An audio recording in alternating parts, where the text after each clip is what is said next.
Élu, ne passe pas outre ce moment. Ne considère pas ceci comme un énième message égaré dans le bruit du quotidien. Ce qui est sur le point d'être révélé ne vient pas de l'homme. Cela vient par la permission de Dieu. Et entends ceci clairement, dès le commencement. Élu. Quelqu'un est tombé amoureux de toi, et l'âge ne peut arrêter ce que Dieu a ordonné.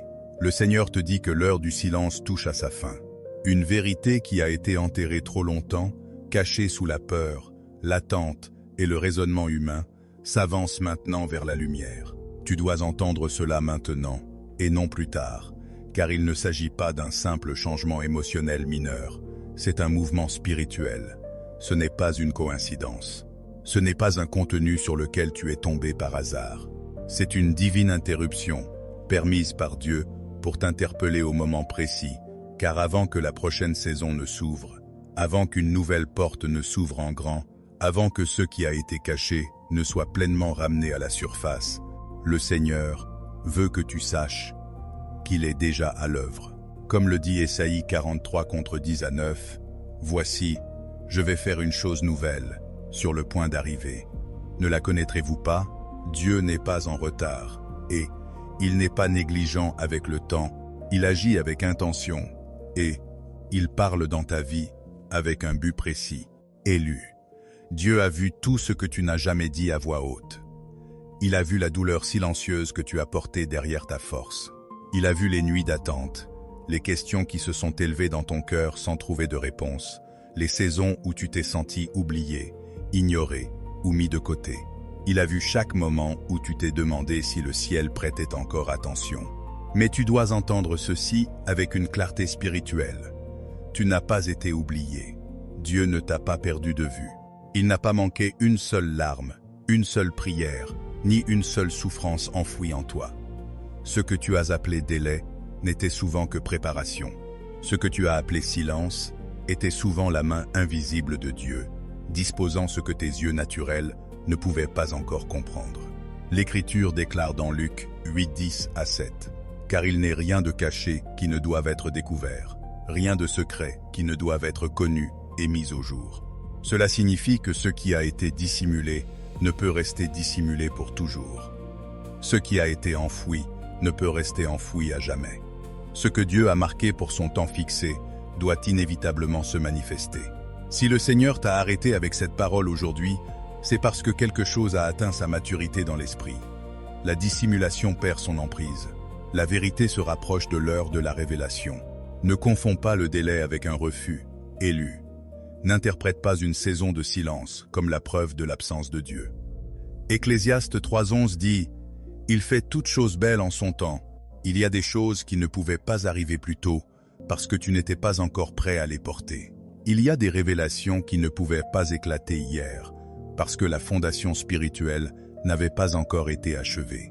Mais quand le temps fixé par Dieu arrive, aucune limite humaine, aucune peur, aucune opinion sociale et aucune différence d'âge ne peut bloquer ce qu'il a ordonné.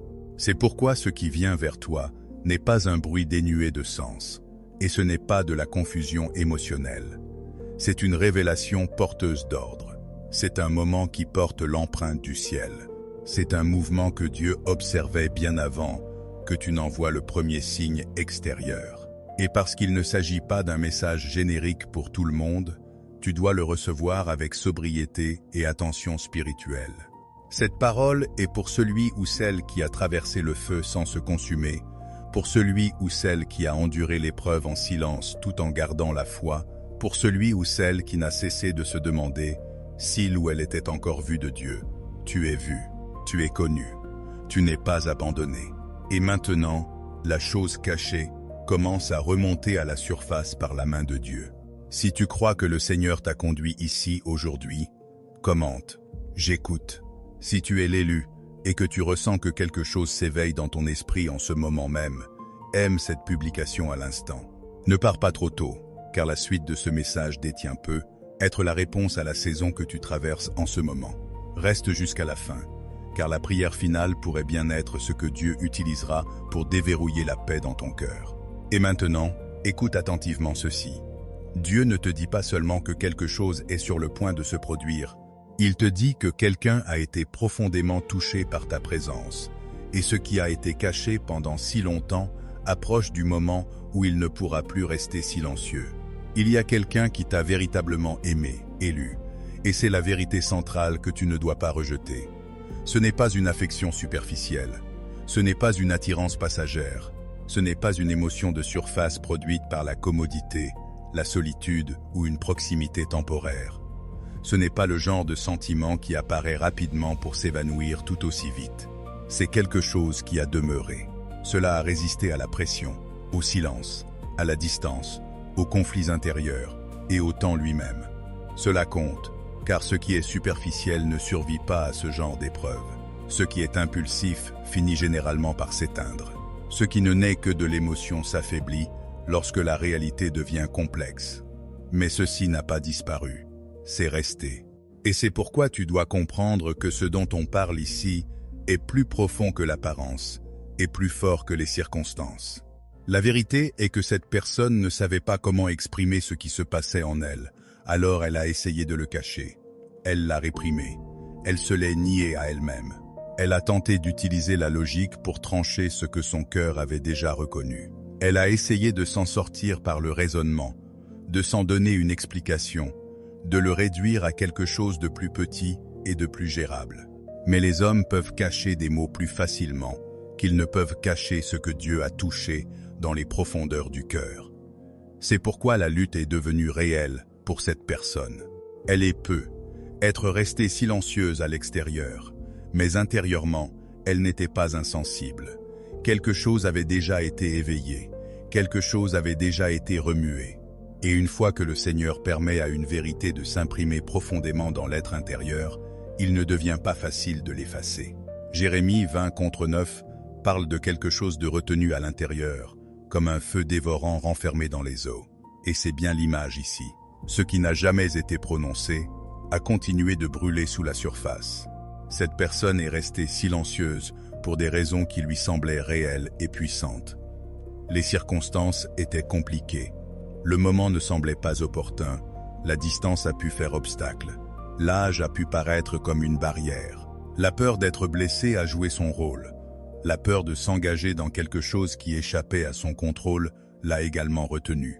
Elle a pu penser que reconnaître ses émotions la forcerait à entrer dans un espace où elle ne pourrait plus gérer les conséquences, se protéger ou rester émotionnellement en sécurité. Elle a donc choisi la retenue. Elle a choisi le silence. Elle a choisi de garder la chose enfouie plutôt que de risquer ce qui pourrait arriver si cela venait à la lumière. Pourtant, le silence n'est pas synonyme d'absence, et le délai ne prouve pas qu'il n'y a rien. En fait, bien souvent, les choses les plus profondes sont celles-là même que les gens ont le plus peur de nommer. Et c'est pourquoi ce message a du poids. S'il ne s'agissait que d'une émotion temporaire, elle se serait déjà dissipée. S'il ne s'agissait que d'un désir impulsif, le temps l'aurait refroidi. S'il ne s'agissait que d'une attirance circonstancielle, la distance, la logique et la difficulté l'auraient brisée.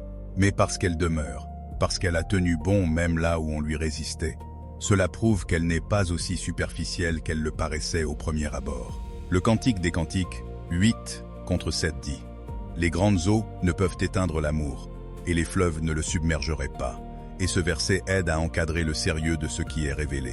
Ce qui est réel ne disparaît pas simplement parce que c'est inopportun.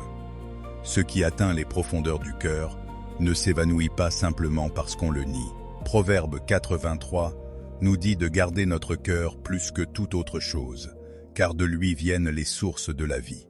Cela signifie que le cœur n'est pas une question mineure devant Dieu. Ce qui s'y dépose a des conséquences. Ce qui y demeure a un sens. Si tu as déjà ressenti dans ton esprit que quelque chose était présent mais restait non dit, laisse un amen sous cette vidéo. Et si tu es toujours là à écouter, c'est peut-être parce que ce message touche l'endroit même où le silence s'est installé depuis trop longtemps. Mais élu, tu dois comprendre ceci correctement. Ce n'est pas une vague émotion et ce n'est pas un sentiment indéfini. C'est une reconnaissance spirituelle. Ce que tu dois comprendre, élu, c'est qu'il ne s'agit pas de convoitise, ni de solitude temporaire, ni de troubles émotionnels, ni d'illusions romantiques. Ce n'est pas le genre de sentiment qui naît d'une impulsion, et qui est entretenu par le fantasme. Si ce n'était que de la chair, cela se serait effacé face à la pression. Si ce n'était que de la solitude, cela aurait disparu quand les circonstances ont changé. Si ce n'était qu'une émotion incontrôlée, le temps et la distance en auraient exposé la faiblesse. Mais ce n'est pas ce qui s'est passé ici. Ce qui est resté malgré l'attente, la résistance et le silence révèle qu'il s'agit d'une chose plus profonde qu'une attirance naturelle. C'est une reconnaissance spirituelle. C'est le moment où une personne voit en une autre quelque chose qui ne peut être pleinement expliqué par la logique. C'est quand le cœur reconnaît une valeur, une paix et une marque spirituelle que l'esprit peine à définir. Dieu permet parfois à une personne de discerner, au niveau de l'âme, ce que d'autres ne peuvent voir en surface. L'Écriture déclare dans 1 Samuel 6 contre 7, « L'Éternel ne considère pas ce que l'homme considère. L'homme regarde à ce qui frappe les yeux, mais l'Éternel regarde au cœur. » Cela signifie que le ciel ne juge pas avec les mêmes mesures que les hommes. Dieu n'est pas limité par la logique extérieure, les suppositions humaines ou les complications visibles. Lorsqu'il choisit d'utiliser une connexion pour révéler quelque chose de plus profond, il peut même utiliser les choses mêmes qui semblent défavorables, la distance, le moment, la difficulté et même l'âge pour dévoiler la véritable condition du cœur. C'est pourquoi ce message a du poids. S'il s'agissait d'une émotion superficielle, elle serait morte depuis longtemps. S'il s'agissait d'une simple impulsion, les circonstances y auraient mis fin. Mais parce que cela a enduré le temps, la distance et la lutte intérieure, cela montre que quelque chose de plus sérieux est en train de se produire. Et là où Dieu est présent, il y a souvent une paix que la chair ne peut fabriquer. Jésus a dit dans Jean 14, 27, « Je vous laisse la paix, je vous donne ma paix. » Ce que Dieu permet n'est pas soutenu par le seul chaos. Cela porte une empreinte plus profonde que l'émotion. Et Galates 6 contre 9 nous rappelle de ne pas nous lasser, car ce qui est réel survit souvent à un long processus avant d'être révélé ouvertement. Reste avec moi, car la suite expliquera pourquoi cette personne est restée silencieuse si longtemps, alors même qu'elle ne t'a jamais vraiment oublié. Et si ce message confirme quelque chose que tu ressens depuis longtemps, abonne-toi maintenant pour ne pas manquer les paroles que Dieu pourrait utiliser pour te fortifier dans cette saison. Et parce que ce n'est pas un sentiment superficiel, celui ou celle qui le porte est entré dans une véritable bataille intérieure. Cette personne ne s'est pas abandonnée facilement à ce qu'elle ressentait, élue. Elle l'a combattu avec la raison. Elle s'est dit que ce n'était pas approprié, pas sage, que ce n'était pas le bon moment. Elle a essayé de mettre de la distance entre le sentiment et l'action, se persuadant que si elle restait suffisamment maître d'elle-même, suffisamment disciplinée et suffisamment silencieuse, l'affaire finirait par s'estomper d'elle-même. Elle a choisi la retenue plutôt que l'honnêteté. Elle a évité ce qu'elle ne savait pas gérer. Elle s'est enfouie dans les responsabilités, a continué d'avancer, de réfléchir, de repousser, et a espéré que le temps ferait le travail que la vérité elle-même refusait de faire. Mais le délai n'est pas la même chose que la délivrance, et le silence n'est pas la même chose que la liberté. Ce qu'elle essayait de supprimer n'a pas disparu simplement parce qu'elle refusait de le nommer. La raison en est que ta présence a laissé une véritable empreinte sur elle. Ce n'est pas seulement de ton image dont elle s'est souvenue, mais de ce que ta vie portait. La paix autour de toi, la force que tu as montrée dans les saisons difficiles, la façon dont tu as enduré la douleur sans t'effondrer, le poids tranquille de ton caractère, ces choses sont restées avec elle. Quelque chose en toi a parlé plus profondément que des mots, et cette impression n'a pas relâché son emprise. L'Écriture nous montre que Dieu traite avec la vie intérieure d'une manière que les hommes ne comprennent pas toujours. Le psaume 139 contre 20, 3, 2, 4, demande au Seigneur de sonder le cœur et de révéler ce qui s'y trouve vraiment. Job 33 contre 14 déclare que Dieu parle cependant, tantôt d'une manière, tantôt d'une autre, et l'on n'y prend point garde. Et Jérémie 29 contre 11 nous rappelle que ses projets sont pleins de desseins et non vides, avançant vers une fin fixée. Lorsque Dieu permet qu'une chose soit inscrite profondément dans le cœur d'une personne, cette personne a beau la repousser, la remettre en question et y résister. Elle ne peut l'effacer complètement. Ce que Dieu permet de parler dans l'être intérieur continuera de parler. Si vous avez déjà traversé une saison où tout semblait silencieux à l'extérieur, mais qu'au plus profond de votre esprit, vous saviez que Dieu agissait encore, commentez, Dieu est toujours à l'œuvre. Et ne manquez pas ce qui suit, car c'est ici que le message s'approche du point de rupture de la révélation. Et, élus, c'est précisément parce qu'ils ont combattu cela pendant si longtemps que leur silence approche maintenant de son point de rupture. Le silence a atteint sa limite, élu. Cette personne ne peut plus faire semblant de rien, et elle ne peut plus rester en paix tout en enfouissant ce qui vit en elle depuis si longtemps. Ce qui était caché pousse maintenant vers la lumière.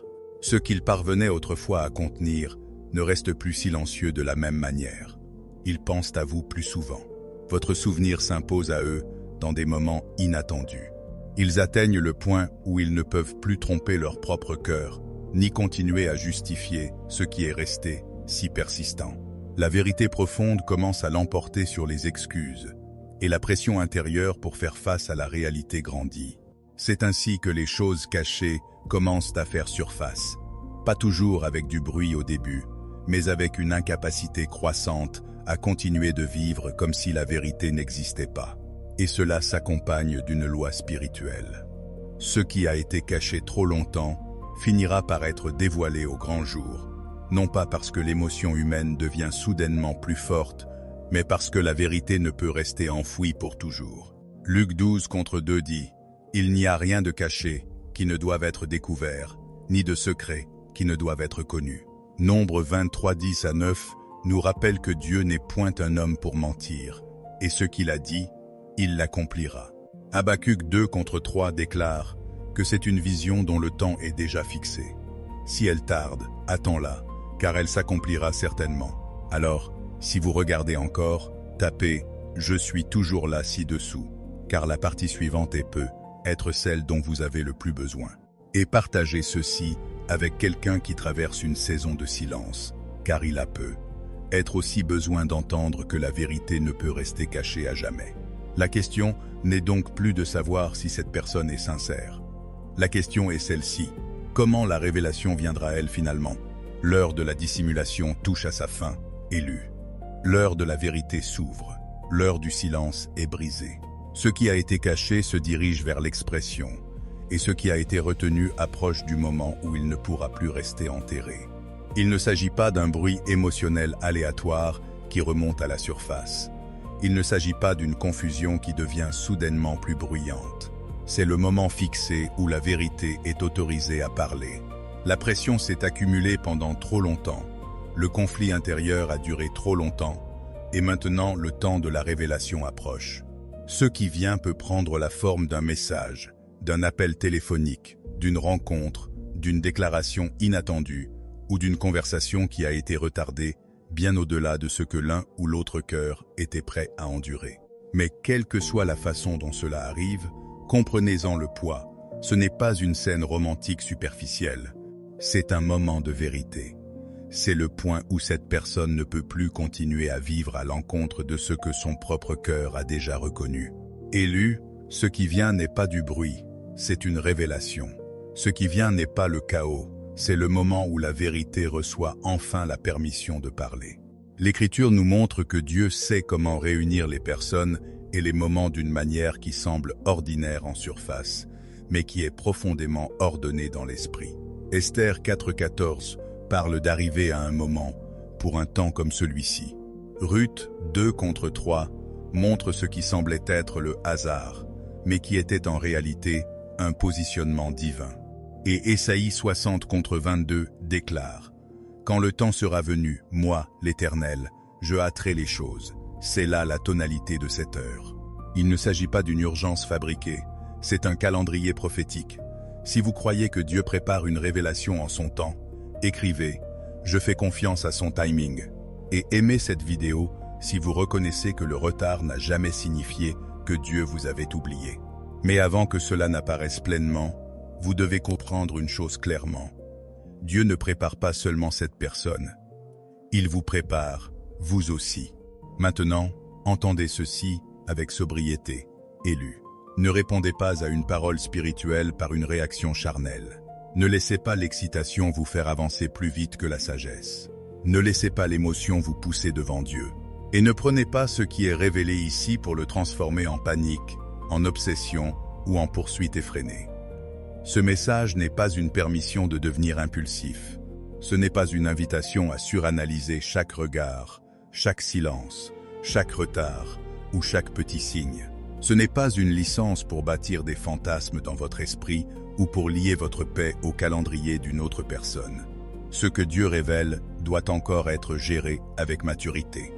Ce que le ciel découvre doit encore être reçu avec révérence. Donc, si vous êtes l'élu, votre première réponse ne doit pas être la précipitation. Votre première réponse doit être la prière. Vous devez prier avant de supposer. Prier avant de réagir. Priez avant d'attacher votre cœur à un résultat. Restez devant le Seigneur et laissez-le purifier vos motivations, apaiser vos pensées et garder vos émotions. Gardez votre cœur pur, gardez votre esprit enseignable. Demandez à Dieu le discernement afin de ne pas confondre la reconnaissance spirituelle avec la dépendance émotionnelle. Demandez-lui de vous aider à rester tranquille dans sa paix, au lieu d'être agité par l'anticipation. Proverbe 3, contre 5 à 6, dit « Confie-toi en l'Éternel de tout ton cœur, et ne t'appuie pas sur ta sagesse, et il aplanira tes sentiers. » Cela signifie que votre confiance ne doit pas reposer sur votre propre interprétation des événements.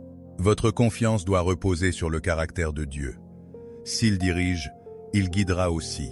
S'il révèle, il établira aussi ce qui est vrai en son temps. C'est ici que beaucoup de gens font des erreurs. Ils entendent une parole, et au lieu de s'abandonner davantage, ils deviennent plus anxieux.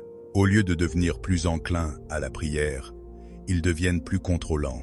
Au lieu de devenir plus discernants, ils deviennent émotionnellement dépendants des signes, du timing et des résultats.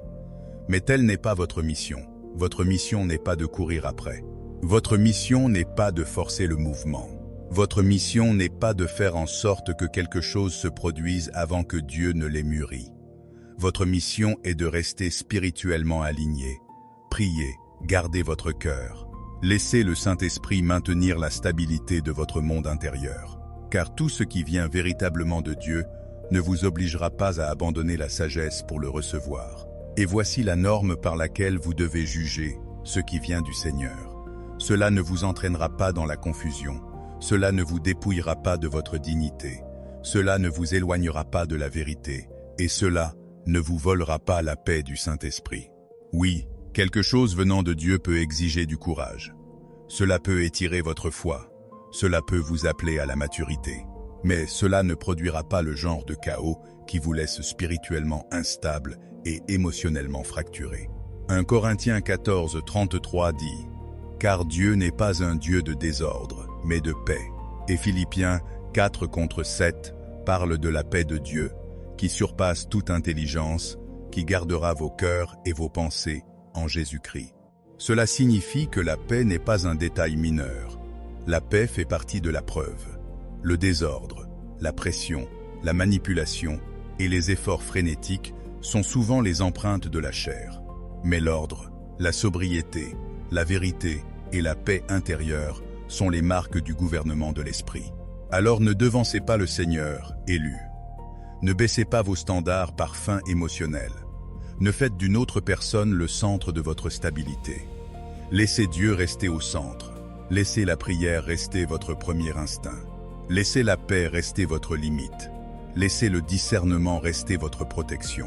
Si vous voulez que je continue à partager des messages qui bâtissent la foi et fortifient la clarté spirituelle, abonnez-vous maintenant. Et si c'est votre prière aujourd'hui, écrivez ceci dans les commentaires. Seigneur, donne-moi le discernement.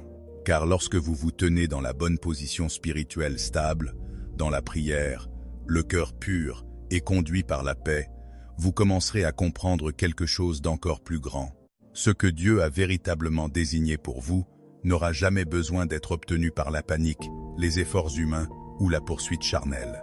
Cela viendra à votre rencontre dans son ordre, en son temps et sous sa main. Laissez donc ceci s'enraciner profondément dans votre esprit, élu, ce que Dieu a fixé pour vous ne vous manquera pas.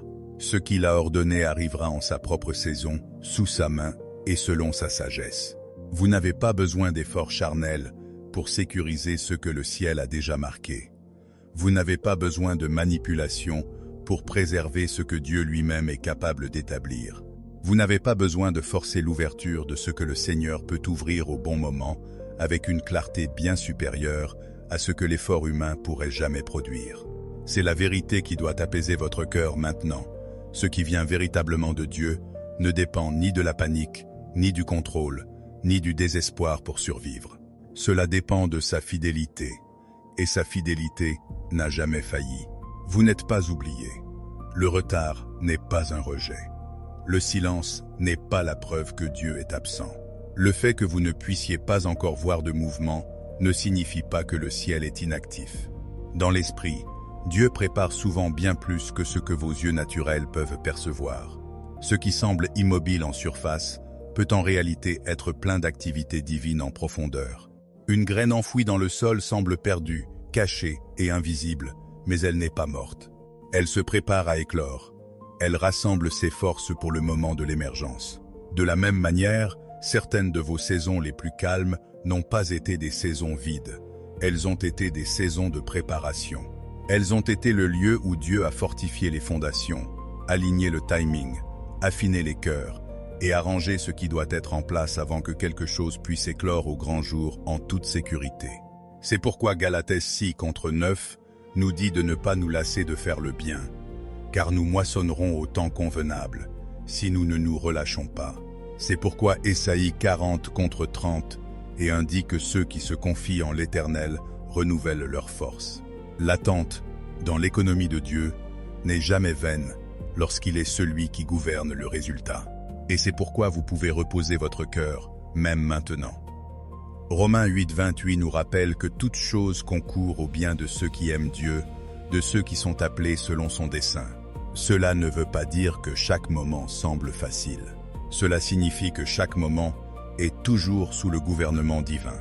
Psaume 27:14 dit « Espère en l'Éternel, fortifie-toi et que ton cœur s'affermisse. » Alors, si vous vous demandiez si le silence signifiait que vous aviez été négligé, si le délai signifiait que la porte était fermée, si l'attente signifiait que vous aviez d'une manière ou d'une autre été laissé pour compte, entendez ceci clairement. Dieu n'a pas égaré votre saison. Il n'a pas oublié votre nom. Il n'a pas perdu le contrôle de ce qui vous concerne. Ce qu'il a l'intention de révéler se manifestera en temps voulu, et ce qu'il a l'intention d'établir n'échouera pas à cause d'un délai. Si vous êtes toujours là, restez jusqu'à la fin, car nous allons passer à une prière pour l'élu dans une saison d'attente. Et si vous croyez que ce que Dieu a fixé pour vous ne vous passera pas sous le nez, écrivez ceci ci-dessous. Je le reçois par la foi. La bonne réponse maintenant n'est donc pas la panique. C'est la prière, c'est l'abandon, c'est la confiance devant le Seigneur. Prions. Père, au nom de Jésus-Christ, nous nous approchons de ton trône de grâce avec révérence, humilité et foi. Nous élevons l'élu devant toi, et nous élevons également celui ou celle qui a porté une affection cachée en silence. Seigneur, rien n'est caché à tes yeux. Tu sondes les cœurs, tu éprouves les reins, et tu sais ce qu'aucune bouche humaine n'a encore pu expliquer pleinement. Nous apportons donc cette question tout entière en ta présence, non pas dans la confusion émotionnelle, non pas dans l'effort humain, mais dans la lumière de ta sagesse et de ton gouvernement. Comme ta parole le dit dans le psaume 50 et 1:10, « Ô Dieu, crée en moi un cœur pur, renouvelle en moi un esprit bien disposé. » Que cela soit le fondement de cette prière maintenant. Purifie ce qui a besoin de l'être, aligne ce qui doit être aligné. Place sous ton autorité tout ce qui concerne cette connexion, cette attente, ce silence et cette révélation qui se déploie. Seigneur, je prie d'abord pour celui qui a aimé en silence. Si cette affection est véritablement sous ta main, alors brise l'emprise de la peur sur son cœur. Brise la peur du rejet, la peur de la perte, la peur de la vulnérabilité et la peur d'entrer dans ce qu'il ne peut contrôler. Purifie ses motivations, ô Dieu. Enlève toute trace d'orgueil, d'ambition égoïste, de fantaisie, d'attachement charnel ou d'instabilité émotionnelle. Que ce qui reste soit pur, vrai, sobre et conduit par ton esprit.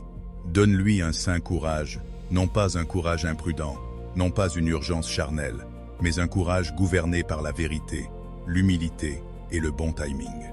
Si tu l'appelles à parler, qu'il parle dans le bon esprit, au bon moment et avec le bon cœur. Qu'il ne bouge pas sous la pression, mais par obéissance. Qu'il n'agisse pas par chaos, mais avec clarté. Et s'il t'entend, confirme-le profondément. Car ta parole dit dans Jean 10, 27, « Mes brebis entendent ma voix, je les connais, et elles me suivent. » Qu'aucune voix contrefaite, aucune impulsion de l'âme, et aucun motif trompeur ne se fasse passer pour ta direction. Et maintenant, Père, je prie pour l'élu. Guéris toute ancienne blessure qui murmure encore le mensonge qu'il a été oublié. Guéris les endroits en lui qui ont été façonnés par le retard, la déception, le rejet et les questions sans réponse. Enlève la honte de se sentir négligé. Enlève la fatigue de la longue attente. Enlève la peur de devoir lutter, poursuivre ou forcer ce qui ne devrait venir que par ta main. Selon Jacques 1:5, tu donnes la sagesse libéralement à ceux qui la demandent. Alors je demande maintenant, donne le discernement à l'élu. Qu'il discerne ce qui vient de toi et ce qui n'en vient pas. Garde-le de réagir par la chair. Garde-le de la dépendance émotionnelle. Garde-le de la confusion, de l'excès de réflexion, des conclusions prématurées et des faux espoirs. Garde-le tranquille dans ta paix.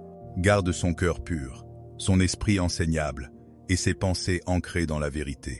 Si quelque chose est véritablement préparé par ta main, qu'il le reçoive avec maturité. Si quelque chose doit encore attendre, donne-lui la grâce d'attendre sans crainte. Qu'il reste stable dans la prière et abandonné devant toi. Et Père, par-dessus tout, que ta volonté soit faite. Comme Jésus nous a appris à prier dans Matthieu 6 dit, que ton règne vienne, que ta volonté soit faite sur la terre comme au ciel. Si cette connexion vient de toi, ouvre la porte avec une clarté indéniable, que nul homme ne ferme ce que tu as ouvert. Mais si cela ne vient pas de toi, alors ferme la porte clairement et complètement. Ne permets pas la tromperie, ne permets pas la manipulation, ne permets pas que la confusion, une paix contrefaite ou le désordre émotionnel prennent racine dans l'un ou l'autre cœur. Que la vérité se tienne debout, que la lumière prévale, que la paix gouverne. Que ton nom soit honoré au-dessus du désir humain, au-dessus du sentiment et au-dessus d'un timing qui n'est pas le tien. Scelle cette parole sous ton autorité. Couvre l'élu, couvre celui qui est resté silencieux, et que tout ce qui se déroulera à partir de ce point soit régi par ta sagesse, ta paix et ta vérité. Nous te soumettons entièrement cette question, confiant que ce que tu ordonnes subsistera et que ce que tu n'ordonnes pas tombera. Nous remettons entre tes mains chaque chose cachée, chaque espoir, chaque peur et chaque question sans réponse. Au nom puissant de Jésus-Christ, Amen. Si vous croyez que le Seigneur vous a parlé aujourd'hui, commentez « Je suis prêt pour ta volonté ». Si vous êtes l'élu traversant une saison de silence, écrivez « Amen, je le reçois par la foi ». Aimez cette vidéo si vous ressentez une confirmation dans votre esprit. Abonnez-vous à la chaîne pour plus de messages prophétiques fondés sur la Bible qui fortifient la foi et le discernement spirituel. Activez la cloche de notification pour ne pas manquer la parole destinée à votre saison actuelle. Et partagez cette vidéo avec quelqu'un qui se trouve dans une saison d'attente, une saison silencieuse, ou une saison où Dieu le prépare pour la révélation. Élu, ce que Dieu a écrit dans l'esprit, aucune force charnelle ne peut l'effacer. Quand le temps fixé arrivera, ce qui a été caché viendra dans la lumière.